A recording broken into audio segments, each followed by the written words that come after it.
Hello and welcome to Straight Talk. I'm Alican Ayandar. It's a move that has upended decades of U.S. foreign policy, and it's in a region that has seen a series of established diplomatic norms and precedent all of a sudden thrown out over the past 2 years. In line with his previous provocative announcement to accept Jerusalem as the capital of Israel, U.S. President Donald Trump's recent decision to recognize Israel's sovereignty over the occupied Golan Heights is already generating international backlash. Mustafa Fatih has more. U.S. President Donald Trump's official recognition of Israel's claims over the Golan Heights comes as another sign that his Middle East policy is different from his predecessors. Some 20,000 Syrians live in the area, most of them members of the Druze sect. Having already endured decades of Israeli occupation, that frustration is now growing more than ever for the people who live in the Golan Heights. The Syrian Arab people are the only ones with the right to decide where Golan should be. We believe that this policy is election propaganda for Netanyahu. This propaganda will not pass through the Golan Heights. Israel seized the Golan Heights from Syria in 1967 during the Six-Day War. In 1981, Israel unilaterally annexed the Golan Heights, but the move was never recognized internationally. After decades of occupation, there are now more than 30 settlements in the area, home to an estimated 20,000 settlers. This is the border between occupied Golan Heights and Syria. Over there is Syria's Quneitra, which means this area is strategically important for Israel. So US President Donald Trump's recognition of Israel's sovereignty over Golan Heights comes as a welcome boost for Prime Minister Benjamin Netanyahu ahead of the elections. And even Netanyahu himself wasn't shy in thanking Trump for the dramatic move. Israel has been blessed to have many friends who sat in the Oval Office. But Israel has never had a better friend than you. For some Palestinians, the US recognition of Israeli sovereignty over the occupied region has come as an election gift to Netanyahu and his campaign. This will support Trump in coming elections and will also give Netanyahu support so he can win the elections. So there are mutual benefits, and business is not only a political issue because this decision doesn't benefit the United States or anyone else. But so far, most of the international community has been unwilling to embrace the move, including the European Union, which will not follow Trump's lead. His position is well known and has not changed. Echoing his denunciation of the US recognition of Jerusalem as Israel's capital last year, Turkish President Recep Tayyip Erdogan has come out condemning this move as well. Türkiye'nin ve İslam İşbirliği Teşkilatı'nın böyle hassas bir meselede sessiz kalması, emrivakilere boyun eğmesi düşünülemez. Golan Tepelerinin işgalinin meşrulaştırılmasına asla izin veremeyiz.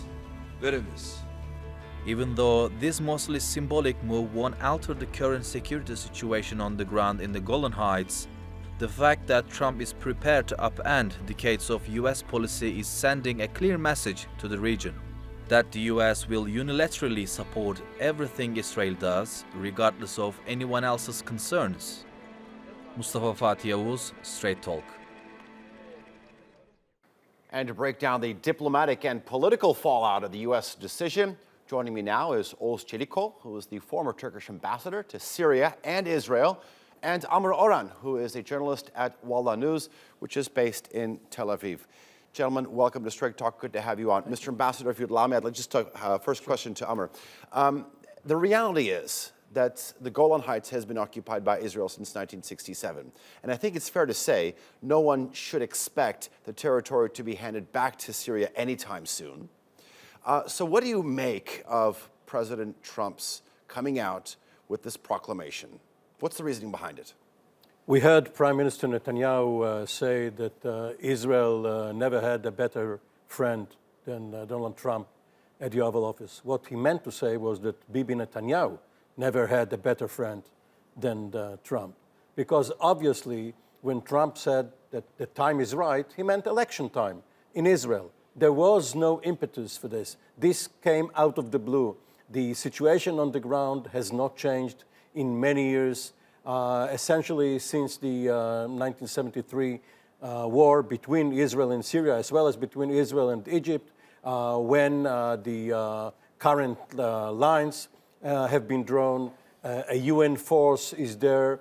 There was no need for that. Now, we have been marking only this week the 40th anniversary of the Israeli-Egyptian peace treaty. And of course, one of the most basic tenets of this treaty is land for peace.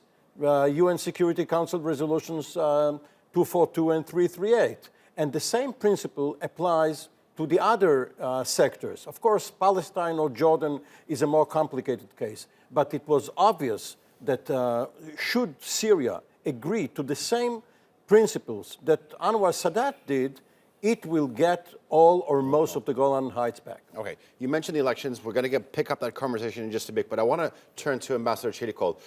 Is this sort of a hornet's nest that didn't need stirring, or is this part of sort of a calculated move in Donald Trump's strategy?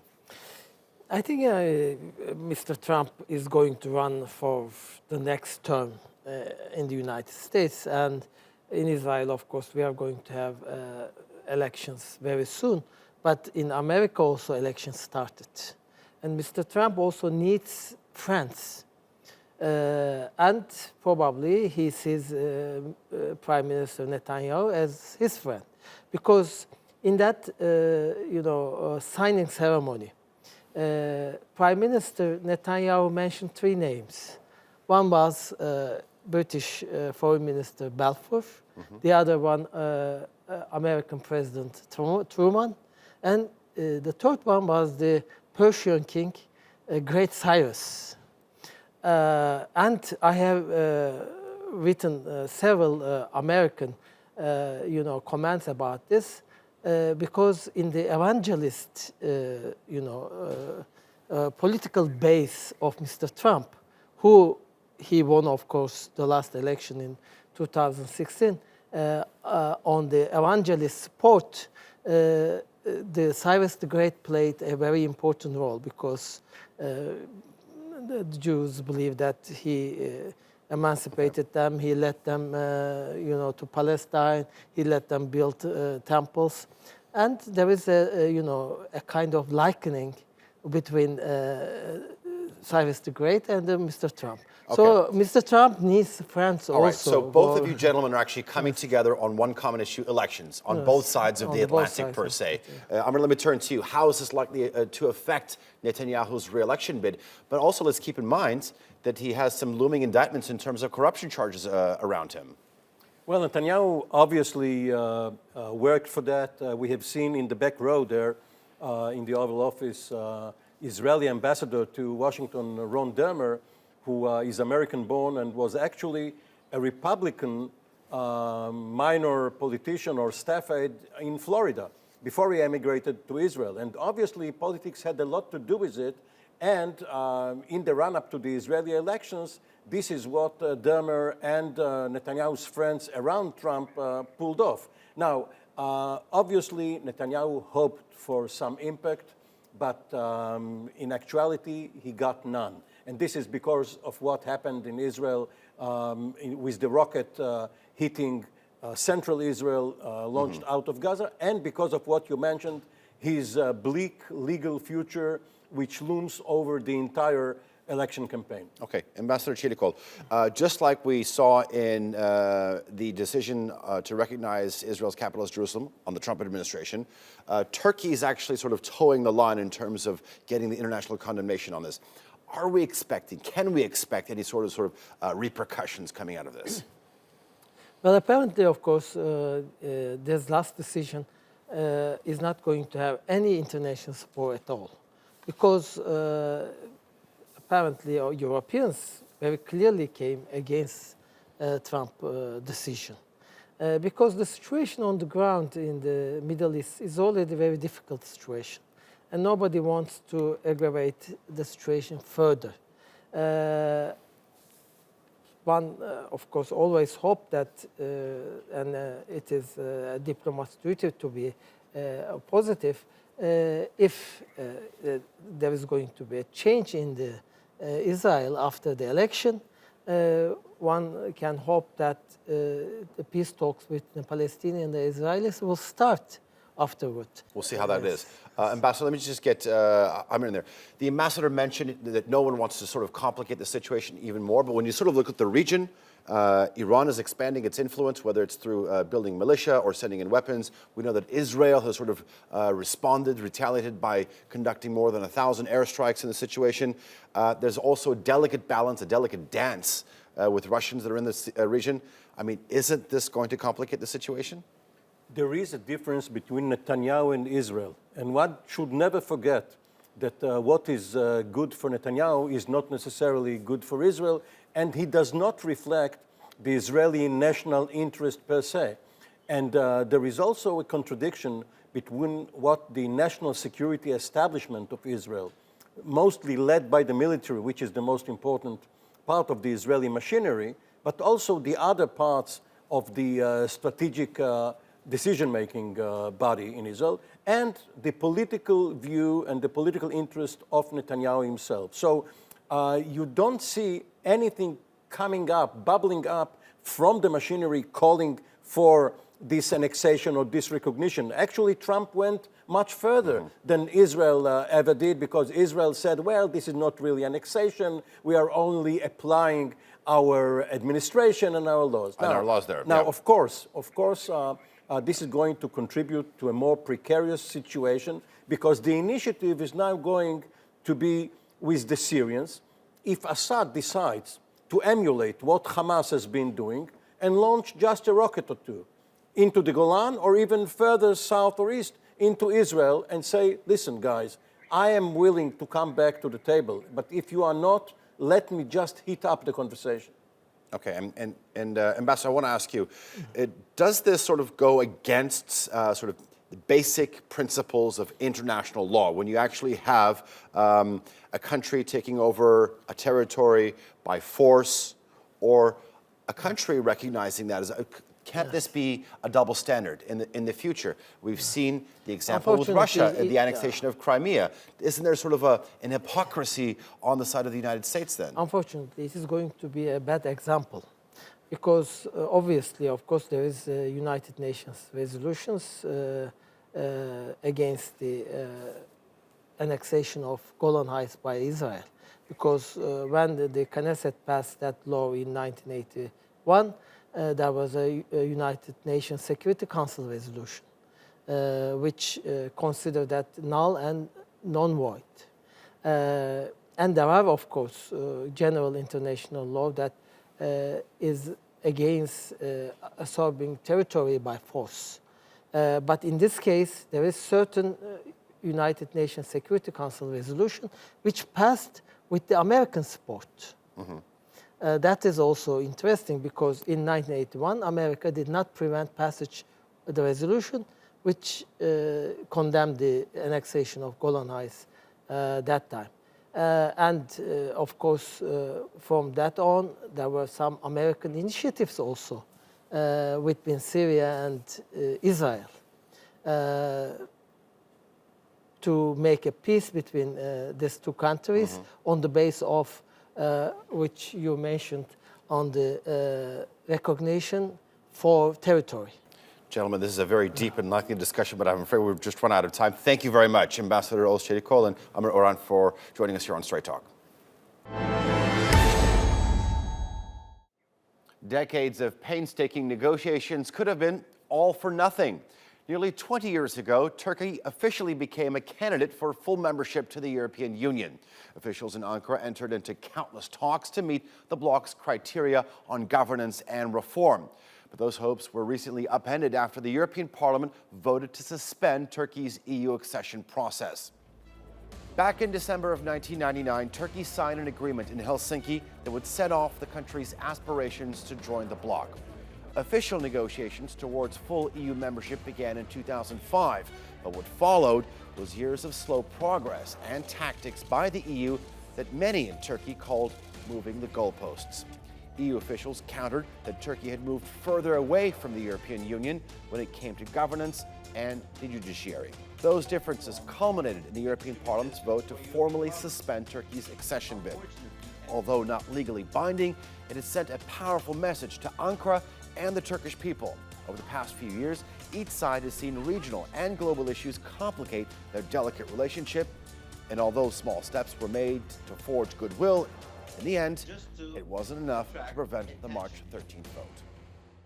And to discuss the future of Turkey's EU accession process and relations overall, I'm joined by Ambassador Christian Berger, who's the head of the EU delegation to Turkey. Mr. Ambassador, welcome to Straight Talk. Thank you very much. I want to start off by asking your opinion. The European Parliament has called on the European Union to halt Turkey's accession talks. What's your position on this? I think the European Commission, the reason why we have this resolution is because the European Parliament has to give its views and comments on a report that the European Commission writes every year. It's the so-called annual report, the country report. The Katipiri report.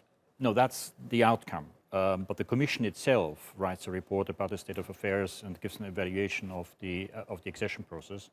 And normally the Parliament, after a while, then responds to that and gives its own view. So that report that was voted last week is exactly that report, what you call the Katipiri report, meaning that the rapporteur throws up a report for the European Parliament that then gets adopted first in the Foreign Affairs Committee and then later on in the plenary of the Parliament. That happened last week. Now that report calls on a suspension of the accession talks, but it's a non-binding report. It's a recommendation to the Council and to the Commission. I think the Commission, as always, takes note of such reports. These reports are important because they reflect the broader view and public opinion. It's the Parliament representing 500 million people, obviously, and then we'll decide what to do with this report. But as the head of the European Union's delegation to Turkey, are you in favor of this decision or not? It's a report as I said, by the European Parliament. Now, the position of the member states is that any decision along those lines needs to be taken by unanimity. So the European member states will have to debate this and will have to then decide what to do. So we have at the moment an ongoing accession process, meaning there is a legal status. The legal status is that Turkey is a candidate country for accession to the European Union, and that can only be changed by the very same member states that decided to grant that status. Spoken like a true diplomat. Okay, from a European perspective, where and what is the problem with Turkey's accession? The accession has been going on. The formal decision to grant the accession status or the candidate status was taken 20 years ago at the Helsinki summit in '99, and then in the year 2004 it was decided to start negotiations, and the negotiations started in 2005. A number of chapters were opened. One was closed actually. It has been sort of dealt with, and quite a number of chapters after the year 2005 were not opened. So I think that's where we are at the moment. And in addition, I just recall Council conclusions from summer last year, where the European Council said because of the situation in Turkey at the moment, no further work will be done on the accession process. So no chapters will be opened, but it does not mean that the accession process per se is terminated. The accession process is still there.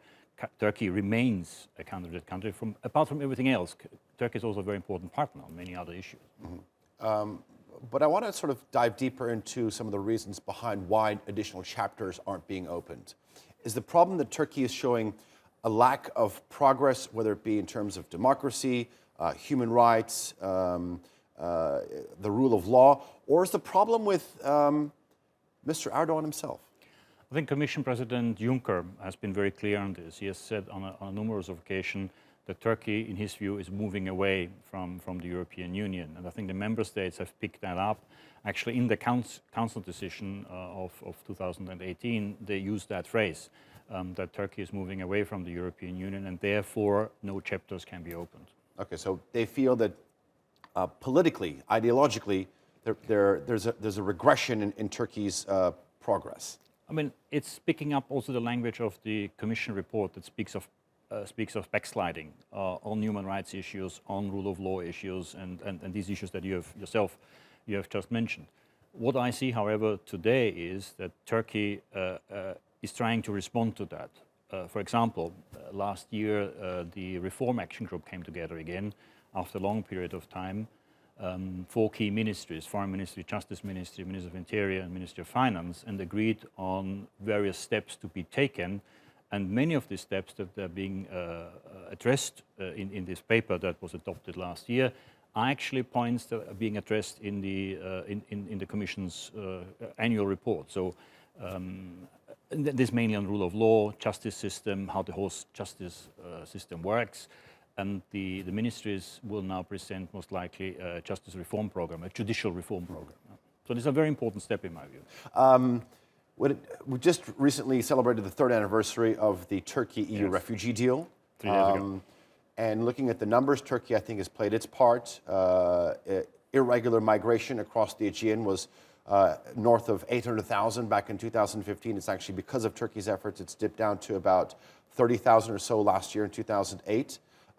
In exchange, the European Union had committed to 6 billion euros of aid to Turkey. Where do we stand there? The European Union committed to 3 billion and said in case there's further need, there will be another 3 billion. And exactly that, we came to this conclusion. There is further need. So already last year, the European Parliament and the Council, who are responsible for the budget of the European Union, decided to provide another 3 billion. And that is coming now. So we are at the moment in finalizing and completing the work under the first tranche of 3 billion. So by the end of 17, we signed all the contracts that are necessary. The money is now being paid out. I know there's a very strong focus always on money, how much money has paid. I mean, we are focusing more on the results that we are seeing. How many schools have been built, how many hospitals are being built or have been built, how many clinics, how many kids are in school now because of that. So there are plenty of these results-orientated sort of measures that we are taking. We'll get to those metrics in just a bit, but you said if it's needed in terms of a 3+3 deal. Yes. If you were to look at some of the statistics published by the Turkish government, they say that they've spent more than $30 billion on this refugee crisis. Could there be a need for more funds to be given to Turkey?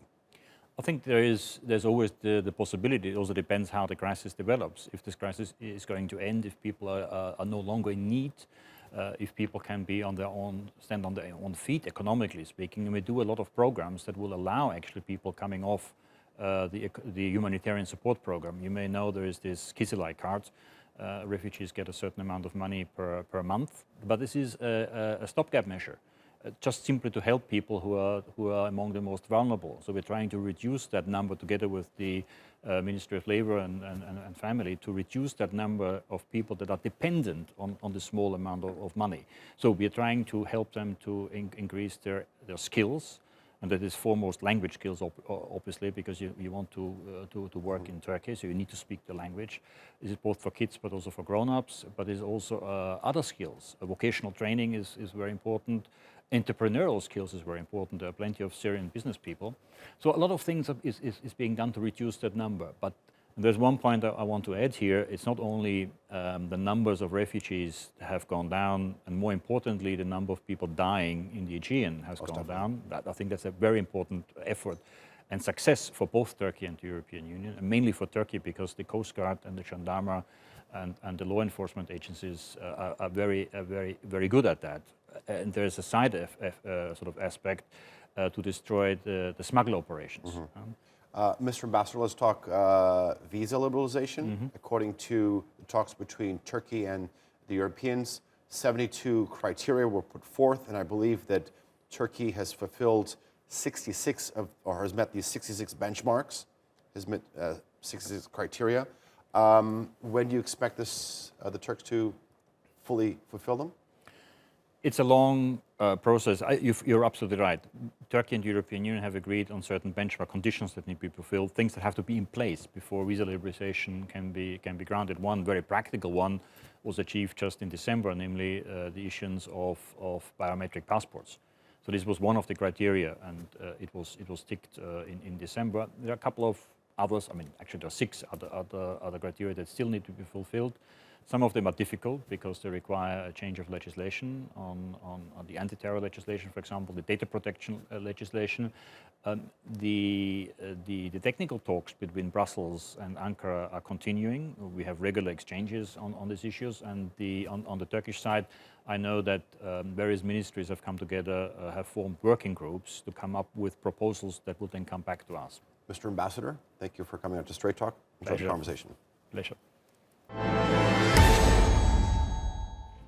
That's all for this edition of Straight Talk with me, Ali Janayandar.